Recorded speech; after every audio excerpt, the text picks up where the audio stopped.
ओम नमः शिवाय। हर हर महादेव। जय महाकाल। जय हो पितृदेव की। दोस्तों, जैसा कि आप जानते हैं कि पितृपक्ष यानी पितृपक्ष और श्राद्ध पक्ष के बहुत ही प्यारे से दिन चल रहे हैं।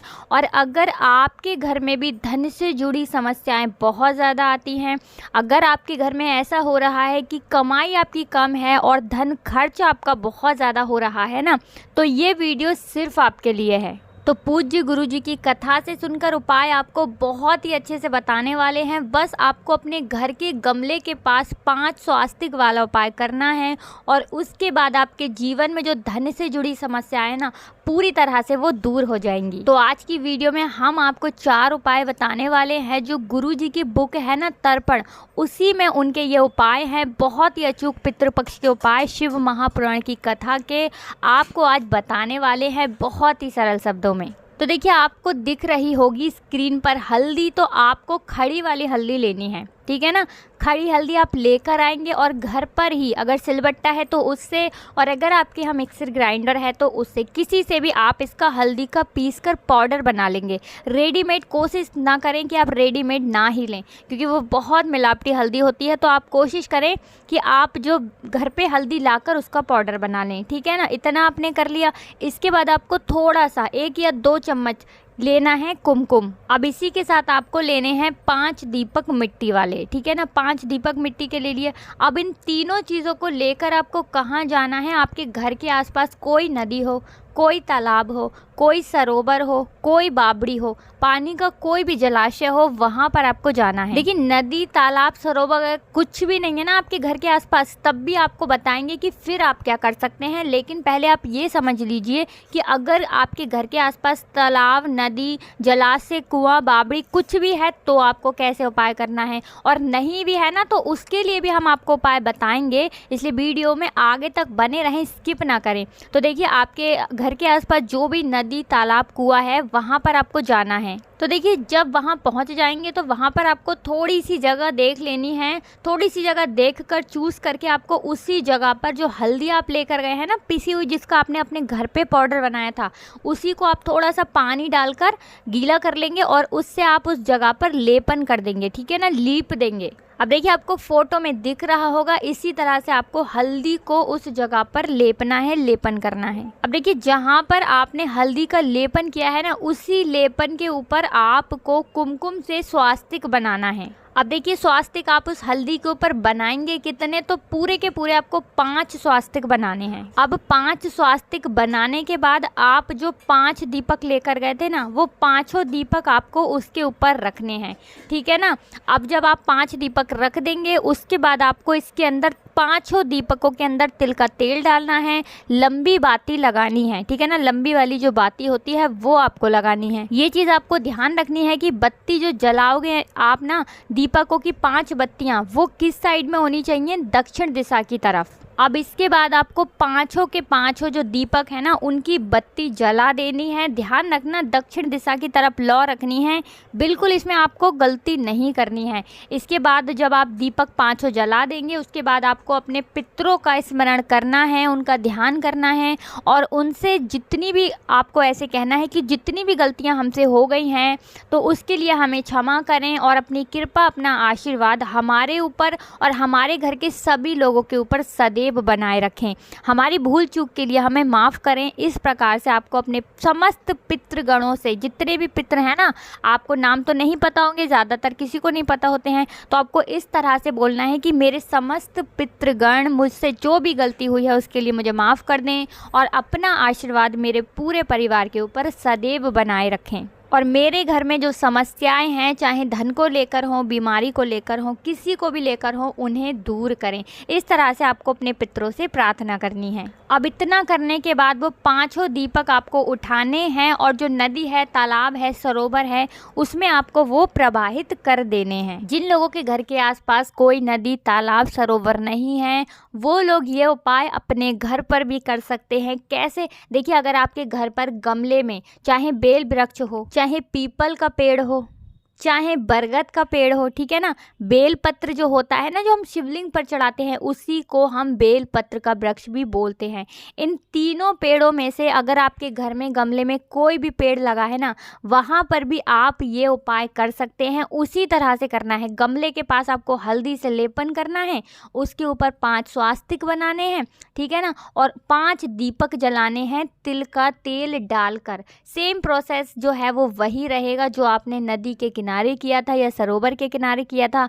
बस फ़र्क इतना है कि वहाँ पर आप पानी के पास कर रहे थे, यहाँ पर आप कोई भी पेड़ है आपके घर के पास, मतलब घर के अंदर, ठीक है ना, चाहे बेल का पेड़ हो, चाहे पीपल का पेड़ हो, चाहे बरगद का हो, कोई भी, बहुत सारे लोग गमले में लगाते हैं, तो आपके घर के गमले में कोई भी पेड़ अगर हो तो आप वहाँ पर भी ये उपाय कर सकते हैं। अब देखिए, जब आप घर पर ये उपाय करेंगे ना, तो वो दीपक जब ठंडे हो जाएंगे, 5 के 5 दीपक जो आपने जलाए हैं ना, वो 5 दीपक उठाना और किसी भी बेल वृक्ष के नीचे, ठीक है ना, जो बड़े वाले पेड़ होते हैं ना, कोई भी बरगद का पेड़ हो, कोई भी बेल वृक्ष हो, कोई भी पीपल हो, ठीक है ना, उसमें से किसी भी एक पेड़ के नीचे जाना और ये 5 के 5 दीपक रख कर आ जाना। जब भी आप दीपक रख कर आओगे ना, चाहे बेल वृक्ष के नीचे रख कर आ रहे हो, चाहे पीपल वृक्ष के नीचे रख के आ रहे हो, आपको अपने पितरों का ध्यान ज़रूर करना है। ये चीज़ आपको बिल्कुल नहीं भूलनी है। करके देख लीजिए, पितृपक्ष के दौरान आपको इससे बहुत ही ज़्यादा फ़ायदा होगा और आपकी जो समस्याएं हैं ना, आप देखेंगे कि कितनी जल्दी आपकी वो समस्याएं समाप्त होती चली जाएंगी। तो चलिए अब जल्दी से बात कर लेते हैं दूसरे उपाय की, जो बहुत ही सरल है और बहुत ही ज़्यादा इफेक्टिव भी है। जी हाँ दोस्तों, तो देखो आपको स्क्रीन पर क्या दिख रहा होगा, काला तिल। तो काला तिल आपको ज़्यादा नहीं, सिर्फ चुटकी भर लेना है। इसी के साथ आपको लेने हैं सफ़ेद रंग के 2 फूल, 2 पुष्प लेंगे, ठीक है ना। अब आपको जो स्क्रीन पर दिख रहा है, ज़रूरी नहीं है आपको यही वाला सफ़ेद फूल लेना है। आपके पास जो भी सफ़ेद फूल हो ना, वो आप 2 सफ़ेद फूल ले लीजिए। अब इसी के साथ आपको लेनी है एक बेल पत्र, जो कहीं से भी खंडित ना हो, कहीं से भी कटी फटी ना हो, बहुत ही प्यारी सी एक बेल पत्र आप ले लेंगे।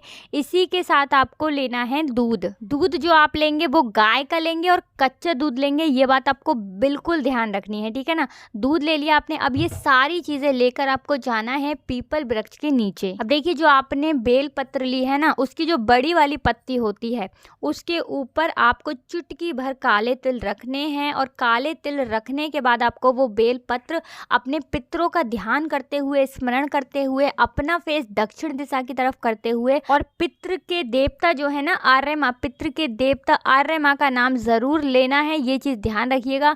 उनका नाम लेते हुए आपको ये पीपल की जड़ में समर्पित कर देना है। अब देखिए, इसके बाद जो आपने 2 सफेद फूल लिए थे ना, वो दोनों के दोनों फूल भी आपको पितरों के देवता आर्य माँ का नाम लेते हुए, अपने समस्त पितृगणों का ध्यान करते हुए, आपको वो 2 फूल भी उसी जगह पर समर्पित कर देने हैं जहां पर आपने पीपल का पत्ता समर्पित किया है। अब देखिए, सबसे लास्ट में जो आपके पास दूध बचा है ना, जो दूध आप लेकर गए थे, कच्चा दूध गाय का, वो कच्चा दूध गाय का भी आपको उसी जगह पर समर्पित कर देना है जहां पर आपने बेलपत्र चढ़ाया था, ठीक है ना। तिल रखे हुए थे जिस बेलपत्र पर आपने 2 फूल चढ़ाए थे सफ़ेद रंग के, उसी जगह पर आपको वो गाय का कच्चा दूध भी चढ़ा देना है, समर्पित कर देना है, अपने समस्त पितृगणों का ध्यान करते हुए, पितरों के देवता आर्य माँ का ध्यान करते हुए। अब देखिए, ये उपाय करना कब है, आपको ये उपाय करना है दोपहर 12 बजे, ठीक है ना। अगर दोपहर 12 बजे करते हैं ना, तो आपके जो पितृ हैं वो हमेशा आपसे प्रसन्न रहेंगे, कभी भी आपको परेशान नहीं करेंगे।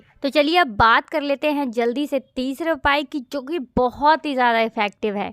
तो देखिए, आपको स्क्रीन पर दिख रहा होगा जौ। तो देखिए, आपको जौ लेना कितना है, गिन करके आपको पूरे के पूरे 31 जौ के दाने लेने हैं। इसी के साथ आपको लेना है गुड़। गुड़ कितना लेना है, गिन करके आपको गुड़ के 7 टुकड़े लेने हैं, ठीक है ना। चाहे छोटे छोटे लें या फिर थोड़े बड़े ले लेना, ज़्यादा बड़े नहीं, मीडियम साइज, ठीक है ना। तो 7 गुड़ के टुकड़े भी गिन करके आपको लेने हैं। अब इसी के साथ आपको लेना है गंगा जल। 31 दाने किसके लिए हैं, आपने जौ के, बिल्कुल ध्यान रखना। 7 गुड़ के टुकड़े लिए हैं और थोड़ा सा लेना है आपको गंगा जल। अब आप लेना एक तांबे का लोटा और अपने घर का शुद्ध ताज़ा जल इसके अंदर भर लेना और इसके अंदर थोड़ा सा गंगा जल आपको डालना है और इसके बाद आपको डालना है इसके अंदर 7 गुड़ के टुकड़े और जो 31 जौ बताए थे ना हमने, 31 जौ के दाने, वो भी आपको इसी लोटे के अंदर डालने हैं। अब जब आप सारी चीजें डाल लेंगे लोटे के अंदर, अब आपको ये लोटा उठाना है और अपने घर के जितने भी रूम्स है ना, जितने भी कमरे हैं, सभी जगह पर आपको जाना है।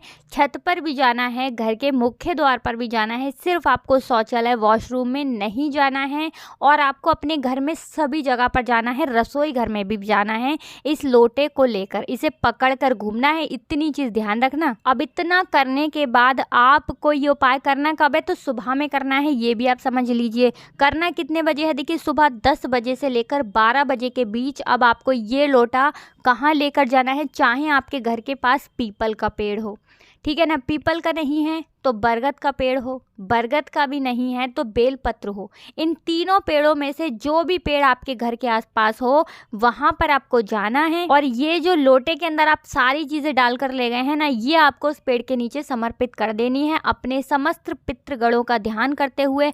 अपना फेस किस दिशा में रखना है, दक्षिण दिशा में, ये चीज आप बिल्कुल ध्यान रखना। तो इस उपाय को पितृ पक्ष के दौरान यदि आप करते हैं तो कभी भी आपके पितृ जो हैं आपको कभी परेशान नहीं करेंगे, हमेशा अपनी कृपा आपके पूरे परिवार पर बनाए रखेंगे, कभी भी आपको पितृ दोष नहीं लगेगा। तो 3 उपाय अभी तक हमने आपको बता दिए हैं। अब सबसे लास्ट और आखिरी है चौथा उपाय, तो जल्दी से आपको ये भी बता देते हैं।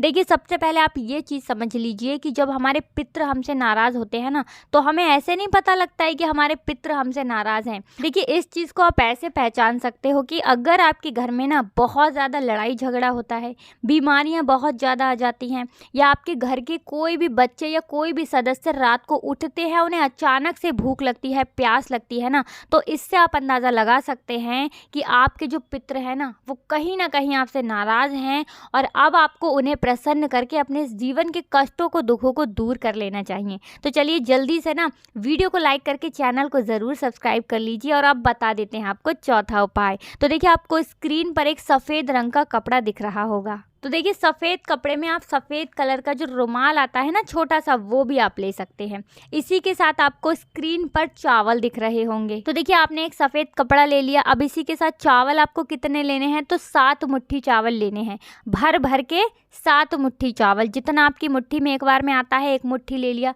दूसरी बार में जितना आता है, मतलब 7 मुट्ठी आपको चावल लेने हैं। अब ये 7 मुट्ठी चावल आपको रखने का है उसी कपड़े पे, जो कपड़ा आपने लिया है ना।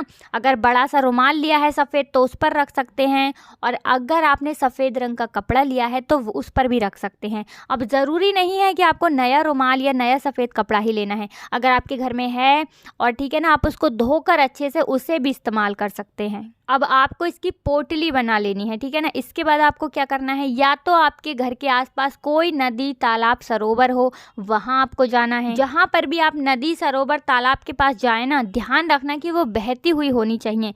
अब आपको ये पोटली वहाँ पर विसर्जित कर देनी है, ठीक है ना, अपने पितरों का ध्यान करते हुए समर्पित कर देनी है। अब मान लीजिए आपके घर के आसपास कोई नदी नहीं, कोई तालाब नहीं, कोई सरोवर है ही नहीं, तब आप क्या करेंगे, तो आपके घर के आसपास शिवलिंग तो होगी ना, शिव जी का मंदिर तो होगा ना। तो उस स्थिति में आपको मंदिर जाना है शिव जी के, और वहाँ पर आपको ये पोटली रखनी है अपने समस्त पितृगणों का ध्यान करते हुए। तो इससे भी आपके घर में अगर कोई भी पितृदोष की समस्या है वो दूर हो जाएगी। आपके पितृ प्रसन्न होकर आपको भर भर कर आशीर्वाद देकर जाएंगे और संपूर्ण जीवन में कभी भी आपको पितृदोष परेशान नहीं करेगा। आपके घर में अगर धन की कमी है, पैसों की कमी है, लड़ाई झगड़ा होता है, पैसा रुकता नहीं है ना, अगर ये वाली जो समस्याएं हैं ना, बनते हुए काम बिगड़ रहे हैं, ये सारी की सारी जो भी प्रॉब्लम्स है ना, वो आपकी दूर हो जाएंगी जब आप अपने पितरों को प्रसन्न कर लेंगे। तो आज की वीडियो में बस इतना ही। अगर आपको कुछ भी हमसे पूछना हो तो कमेंट सेक्शन में पूछ सकते हैं। दोस्तों वीडियो को लाइक करके चैनल को सब्सक्राइब करके ही जाइएगा और कमेंट सेक्शन में जयकारा जरूर लिख दीजिए। राधे राधे, जय श्री कृष्णा, हर हर महादेव, जय शिव शंभू, जय हो पितृदेव की।